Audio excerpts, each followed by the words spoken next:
എനിക്കിപ്പോഴും അത് വിശ്വസിക്കാൻ പറ്റാത്തൊരു വിജയമാണ്. ഞാൻ പഠിച്ച എൻ്റെ ബുദ്ധി കൊണ്ട് കിട്ടിയതല്ല ഇത് പരിശുദ്ധ അമ്മ ഈശോയുടെ കയ്യിൽ നിന്ന് എനിക്ക് മേടിച്ചു തന്നതാണ്. അമ്മ പറഞ്ഞു, ഉടമ്പടി എടുത്തതിന് ശേഷം ആരും ഇതുവരെ സങ്കടപ്പെടേണ്ടി വന്നിട്ടില്ല, ഒരു പ്രശ്നം, എല്ലാ പ്രശ്നത്തിനും പരിഹാരം ഉണ്ടായിട്ടുണ്ടെന്ന് പറഞ്ഞു. ഞാൻ ഇത് പറഞ്ഞ് തിരിഞ്ഞപ്പോൾ ഹസ്ബൻഡ്, ഞാൻ എക്സാം എഴുതുന്ന സമയത്ത് ഒരു പള്ളിയിൽ പോയി, മാതാവിൻ്റെ പള്ളിയിൽ പോയി പ്രാർത്ഥിച്ചുകൊണ്ടിരിക്കുമായിരുന്നു. ആ സമയത്ത് ഒരു ചേച്ചി വന്ന് ഒരു കൊന്ത ഹസ്ബൻഡിൻ്റെ കയ്യിൽ കൊടുത്തു. വെഞ്ചിരിച്ച കൊന്തയാണ്, പ്രാർത്ഥിച്ചോളാൻ പറഞ്ഞ്. ഹസ്ബൻഡ് എൻ്റെ കയ്യിൽ ഈ കൊന്ത തന്നിട്ട് പറഞ്ഞു, ഒരു ചേച്ചി വെഞ്ചിരിച്ച കൊന്തയാണെന്ന് പറഞ്ഞ് തന്നതാ, പ്രാർത്ഥിച്ചോളാൻ പറഞ്ഞ് തന്നു. ഞാൻ ആ കൊന്ത മേടിച്ച് നോക്കിയപ്പോൾ കൊന്തയിൽ കുരിശിൻ്റെ കൂടെ കൃപാസനത്തിൽ മാതാവിൻ്റെ ലോക്കറ്റാണ് കിടക്കണേ. പെട്ടെന്ന് എനിക്ക് ഭയങ്കര സന്തോഷവും ഭയങ്കര അത്ഭുതമൊക്കെ തോന്നി.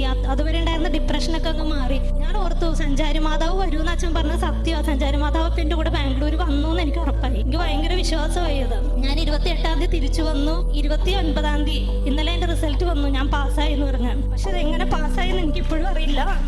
99% ഞാൻ തോക്കും.